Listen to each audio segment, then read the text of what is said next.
તો એનો છોકરો હોય પણ ખરો. તમારો હેત પરખાય છે. થોડું ખોટું બોલીને પણ ગામનું ગણાઈ જાઉં તો મારું કામ સહેલાઈથી થાય.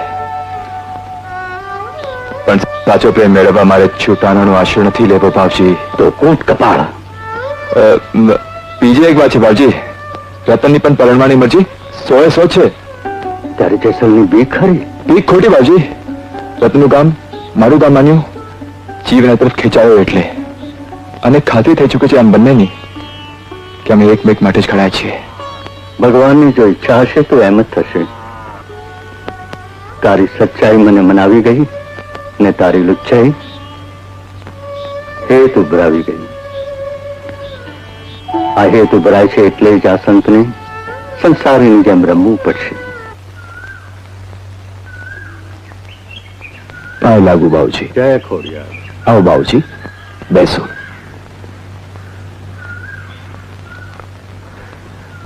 આજે કઈ અચાનક મારું ઘર પાવન કર્યું તમે? ઘણા દિવસથી મન હતું, આજે નક્કી કર્યું કે આંટો મારી આવું.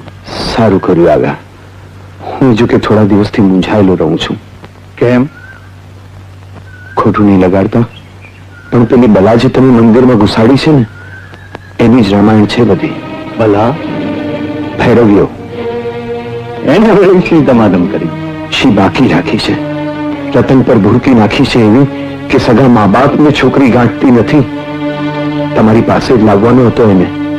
તમે જરા એને સમજાવો. આ ખોરડાની આબરૂનો ખ્યાલ આપો. એને બોલાવો તો ખરા. એ બહાર મોકલો તમારી કુંવરીને. જેસલ, આમ ગુસ્સો કરે કામ વધુ બગડશે. તમે અંદર જાઓ, હું રતન સાથે વાત કરી લઈશ. વાત કશી કરવાની નથી બાવજી. છોકરી પાસે ના ભણાવો એટલે બસ.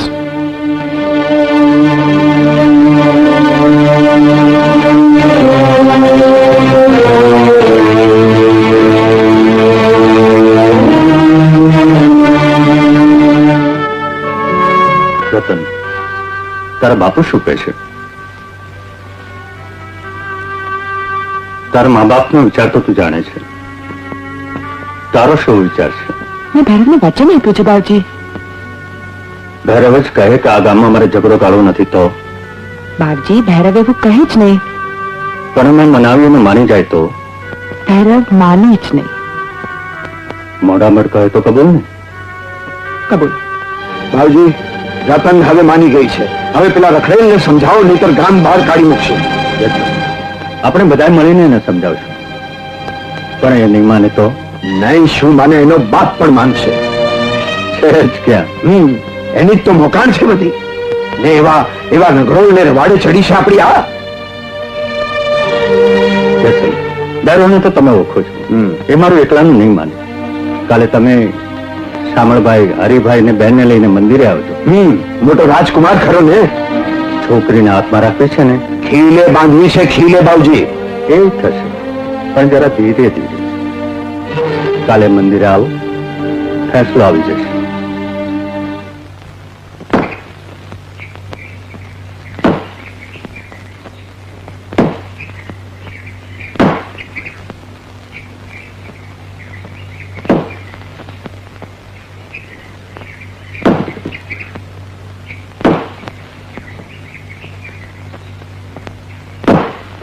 જોઈ બાવજી, હવે આને જેસર આહિરના જમાઈ થવું છે. પણ એ કોણ છે, ક્યાંનો છે, એના મા બાપ કોણ, અરે એનો ભૂતકાળ હું આશાથી અહીંયા આવ્યો છે, આ બધું જાણવું જોઈએ કે નહીં? એ સામાન્ય માણસ તો લાગતો જ નથી. સાધક છે કે જાદુગર છે? ઓલિયો, લૂંટારું કે ઉઠાવગીર છે? ચલો, હું બોલ્યા ઉઠાવગીર. હા, એ સાચું. આપણે ભૈરવને બોલાવીને જ પૂછીએ. બાવજી, વકરેલો હાંડ છે, પંપાળીને અમને જ પૂછવા દો. સારું. ભૈરવ, બહુ થયું. આમાં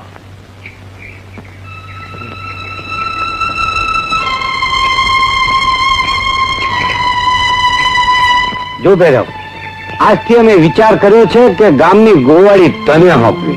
મેં ક્યાં ના પાડી છે? કામનું છું, કામની ગોળી કરીશ. અને થોડોક રોટલો પણ રળી ખાઈશ. એ પણ સાચું કાકા. પણ ગામમાં ઝઘડો નહીં કરવો. આજ સુધી મેં ગામનું કંઈ બગાડ્યું છે? એટલે તો તમે આ કામ સોંપ્યું છે. કાકા, કામ લઉં તો ગામનું ગણો. આજ તો લો બાવજી ગામનું ગણાયો હવે તો વાંધો નથી શેનો ભાઈ રતન સાથે પરણવામાં ઉઠ ઉઠ ચાલ ઉઠ અહીંથી ગાંગો તેલી ના જોયો હોય તો તમારે મને ગાળો ભાંડવી હોય એટલી ભાંડો બાપા પણ રતનને તમારી સાથે પરણાવી જ પડશે ગામમાં રહેવાના તો સાસા છે જ્યાં વિચાર તો કર મૂર્ખ કામ કાઢી મૂકશે તો નદીના સામે કાંઠે છાપરું કરીને રહીશ બાકી હવે આ ગામની સીમમાંથી હું જવાનું નથી પાપા પણ કઈ કારણ કે આ ગામમાં રતન રહે છે જો એ છોકરા તું લાખ કહીશ ને તોય રતનને હું આ ભાવમાં તારી સાથે પરણાવીશ નહીં પણ રતન જ પરણવાનું કહે છે ને બાપા પણ મારા પરણાવ્યા વગર કેવી રીતે પરણવાના છો પણ રતન તને પરણવાની ના પાડે તો રતન ના પાડે નહીં શું તને વિશ્વાસ છે 100 એક તો રખડતી બલા ને પાછો ગામમાં પણ આવ્યો કાળ ચોઘડીએ ચોગડી પણ મેં જ કર્યું એમ કહો ને ના ના ત્યારે મેં કર્યું 17.5 વાર તેં કર્યું દોડજો દિદન કાકાને ભોગ પડ્યો આ શુકન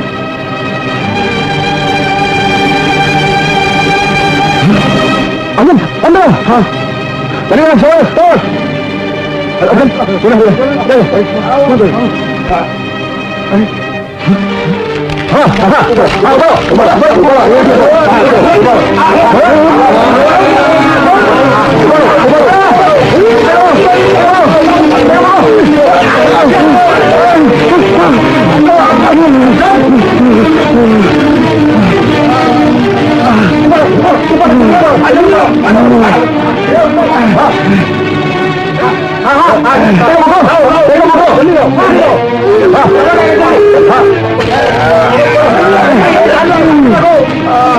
કેમ છે આજે તું ના હોત તો મારો નક્કી મોત હતું અરે હોય કે ગાંડા જંપ પાસેથી તને પાછો લઈ આવત એક કામ કર બોલ રતનનો હાથ હાથમાં લઈ લે મેં જાણ્યું છે રતનનું મન અને જે માણસને મને મોહમાંથી બચાવ્યો એની આડે મારે તરફળ પણ આવું નથી જેસલ કાકા રતનનો હાથ મારા બદલે ભારે સોંપો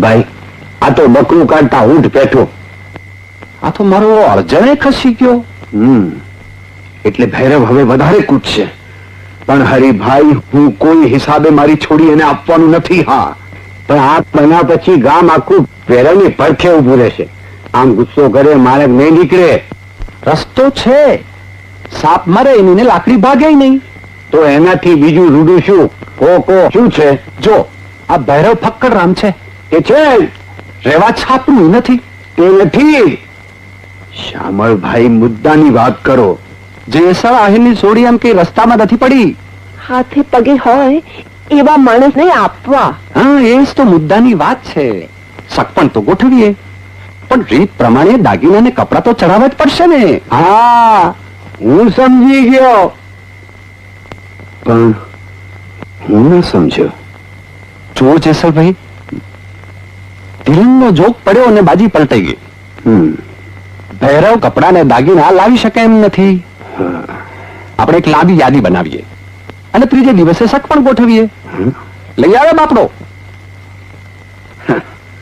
3 દિવસ તો શું 30 દિવસે નહીં લાવી શકે તો તમારું કામ પત્યું એ લાવી નહીં શકે અને તમારી છોકરી પાણી નહીં શકે પણ ધારો કે લાવે તો એ ફક્કડ રામ લાવશે ક્યાંથી મસાણમાંથી આમે છોકરી હાથથી જવા બેઠી છે તો એક પાસો ફેંકી જોઈએ શ્યામળ બનાવ યાદી અરે આ શ્યામળભાઈની યાદી જોઈને ભૈરવના ટાંટિયા ધ્રુજવામાં છે પછી તો ભૈરવભાઈ ગાશે કે મારી ઊંડી શિકારો મહારાજ રે શ્યામળા ગીરધારી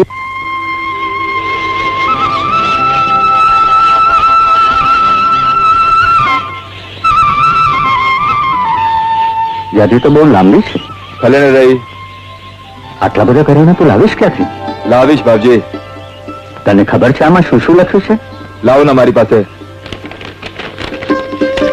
બીજું શું શું કરવાનું છે? રતન માટે કપડાં લેવા પડશે. વાંધો છે. કપડાનો વાંધો ને દાગીના તો કે થઈ જશે. વાંધો એ નથી, લાવશે કોણ એનો વાંધો છે. હા, રતનની માં જ લાવશે. એમને જ કહી દઈશ કે દીકરી માટે મારા વતી જે કપડાં લાવવા હોય તે લાવો. ખરી વાત ને બાપજી, પહેલાના કપડામાં તમને કે મને શી કદા ગમ પડે? પણ એલા આ બધા માટે પૈસા એનો હિસાબે રતનની માં જ રાખશે. પણ બાપજી, આ સગપણ ભેગું લગ્ન પણ ગોઠવી ન નખાય. માગ્યા પ્રમાણે તું પલ્લું લાવીશ તો પહેલા મુહૂર્તે લગ્ન. બસ તો હું આ હાલ્યો બાપજી.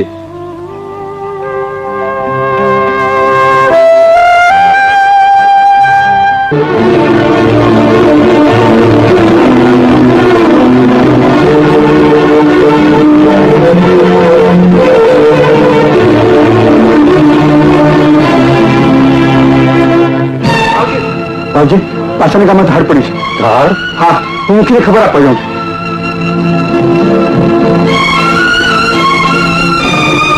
બહેનો બહેનો બહેનો